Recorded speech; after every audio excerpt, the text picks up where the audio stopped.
terms of the top three aspects, I would think one would really be, is a new shareholder suitable from their vision perspective? Is there an alignment? Do they sort of have the same expectation of the institution that they're buying as the seller that's selling? In fact, there are three parties, right? The seller, the buyer, and the institution itself. The second one is really, does that new shareholder have the capacity to get the institution where they need to go? So usually what's happening is the selling shareholder, maybe it's a fixed end fund and they need to exit because the fund is maturing. Maybe they're just constrained. They cannot add additional equity, and it really needs to go to a buyer that's just a bigger institution and has more equity to invest. So that capability is there.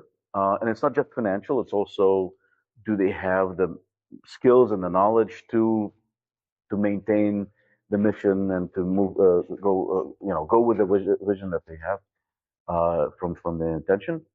And then the third part is, I think, there's an environmental aspect to the context. So what's the market that they're operating in, and is this really a feasible process? Because you have to expect that you cannot expect a market that's, for example, has a very repressive regulatory structure that doesn't really facilitate the transfer of shares and transfer of ownership in a way that you would like to do it.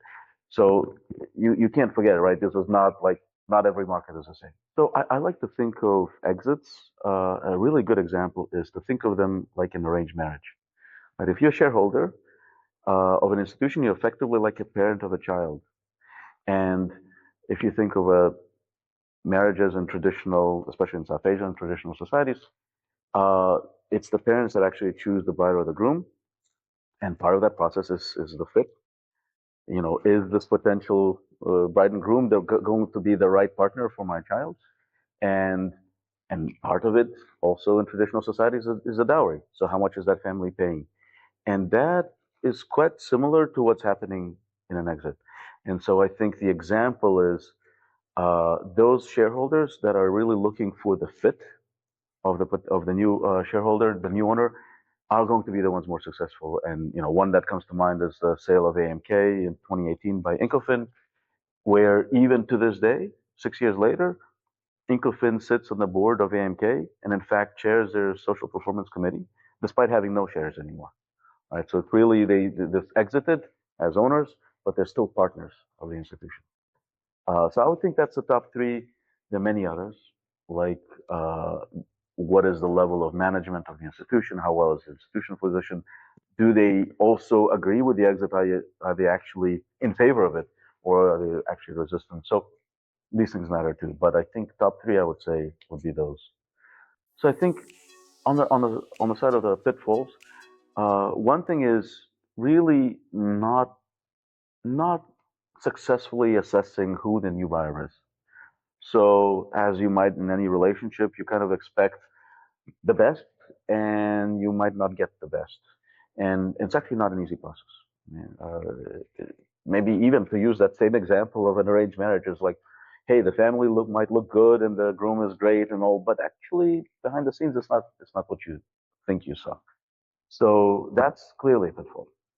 And oftentimes that process winds up being made more difficult by the fact that, look, the offer is very good, the financial offer is very good, so there's a desire to exit. And if everything else, you're able to check the boxes and everything else looks okay, you just exit. And later you might look back and just, oh, that's not what I wanted. So that's definitely a pitfall. Another key pitfall, if you talk to investors, they'll mention it all the time, is really not understanding the context in the institution, especially when it comes to the central bank that normally has to approve any shareholder change, a major shareholder change of a regulated institution. And I mean, there are plenty of cases where an exit goes on for 2, 3, 4 years just because there's no ability to get the approval of the regulator. So that's definitely an issue.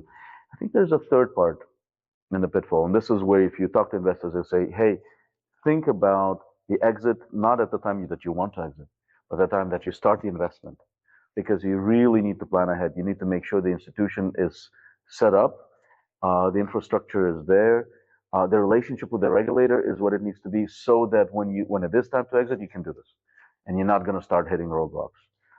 And that's definitely part of the process as well. So I think you've seen a shift with investors that now have 10, 15 years experience of equity investing. The very first exits were happening in the late 2000s, early 2010s.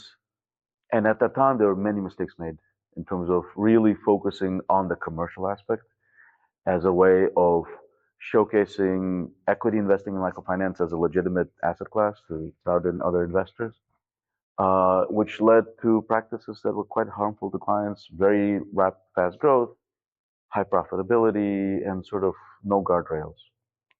Um, so you see investors much more conscious, taking a much more measured approach, but also they tend to start thinking far ahead. It's very rare for investors to say, okay, now I need to exit. What am I going to do now? Now they're already planning many years in advance, sometimes at the beginning of the investment, already have a plan sort of in how they prepare the institution in which they're investing for no exit maybe 10 years later.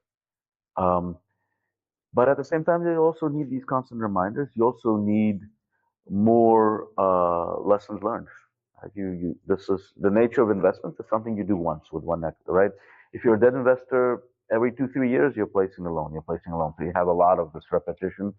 You don't have that in equity, and also because markets are different, regulatory systems are different. A lot of it is just building up that wealth of knowledge, and I think it's happening.